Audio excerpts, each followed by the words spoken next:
One morning, I wake up and I find the headmaster, my father, and a few teachers, and they just said, "We've discovered what you're up to, and that's it, you're gone." One of the reasons that kids are engaging in hacking is because it's challenging, it's fun. Now you can shut down an entire hospital like we saw on the East Coast with ransomware. These kids that are hackers today, they really do, in the truest sense, have the ability to make or break our world.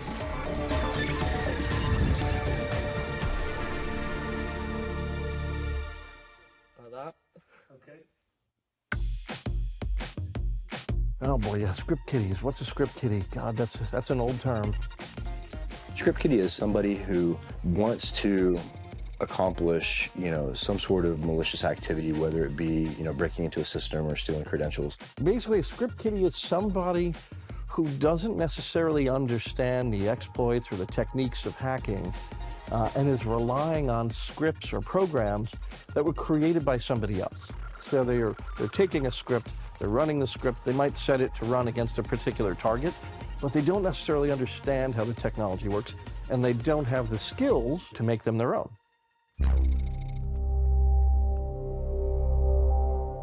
My way of getting into hacking was very different from the normal way, which is experimenting with cheats and then getting into hacking.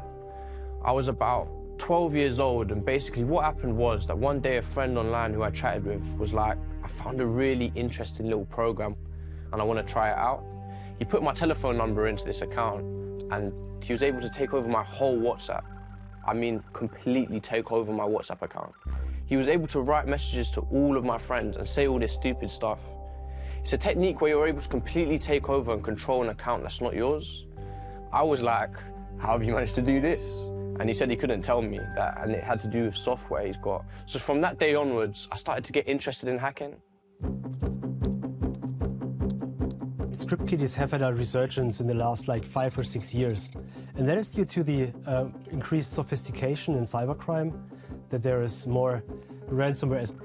And this is an easy way for people to make easy money. Oh boy, this is a great time to be a script kiddie because there is so much information out there. Script kiddies are having a repurpose. That is because of the proliferation of hacking tools, and not just the proliferation, but the accessibility of the tools, and as well as their autonomy. If you're a kid and you want to create as much havoc as possible from your room, you have tutorials, you have YouTube videos, you have entire Linux distributions that contain all of these penetration testing or hacking tools.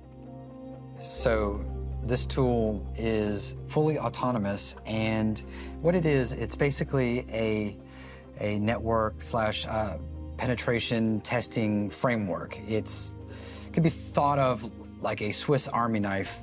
It can brute force all open services. It doesn't require a whole lot of user input.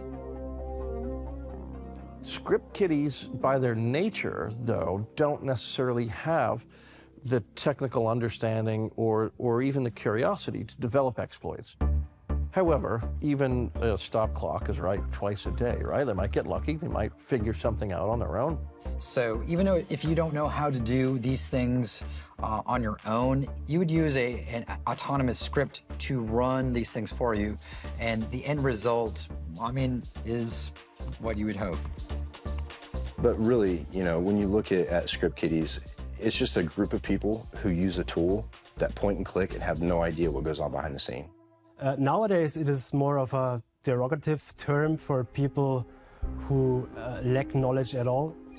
I saw this stuff as kind of a prank, but if I think about it now, even if it's quite light and simple, it can be very dangerous. Like, if you're able to just have someone's telephone number without any two-factor authentication and take over their account completely, it's incredible. You could enter into the profile of a politician or some celebrity and just wreak havoc. When kids are engaging in hacking behavior, there is a little bit of an empathy gap here, and wanting to be different, wanting to individuate themselves, wanting to entertain people, including themselves as well as their friends, by doing something, something naughty or unexpected. When I did the attacks on the school, I was about 14 years old. I was using Python.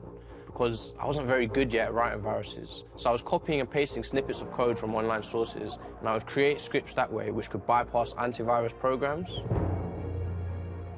Basically, code that I was writing would take over the computer and allow you to install and delete files, turn on and off the webcam, to record using the microphone, steal passwords, everything.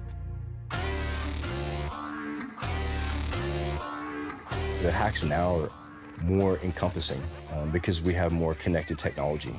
You have refrigerators, fish tanks, heating systems.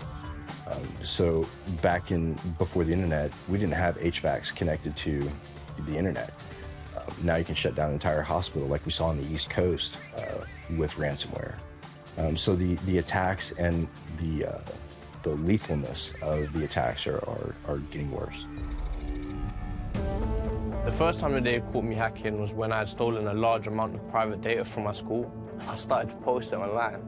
It caused a lot of problems and they caught me, they expelled me. One morning, I wake up and I find a headmaster, my father, and a few teachers.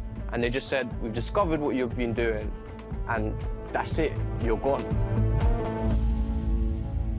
A script kiddie or someone who is not very skilled would leave a lot more traces on who actually did the attack. And you could see traces of failures and maybe dead ends during the operation. These kids that are hackers today, they really do, in the truest sense, have the ability to make or break our world. And we have to make absolutely sure that we are both nurturing them and nourishing them in the right way. I don't think taking a kid who has committed a white-collar crime on a computer and throwing him in prison is the right answer when we can take that kid who probably doesn't even know the laws around cyber, teach him the laws, redirect his attention, and make him a successful industry-leading man or woman. I consider myself a great hacker. I do stupid stuff, but underneath it all, I'm a good guy. I mean, my goal is to make maybe a little bit more money, to go out with my friends in the evening and maybe grab a pizza, general stuff. I'm somewhere in the middle between a skiddie and a hacker.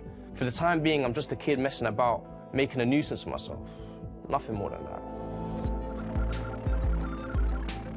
I do think that there is more of an influx of script kiddies today, people that are 15, 16 years old, getting into Kali Linux, trying to figure out how these systems work, how do these tools operate. This influx of script kiddies is perhaps part of a natural evolution of the profession. What the script kiddies are today may be our cybersecurity professionals tomorrow.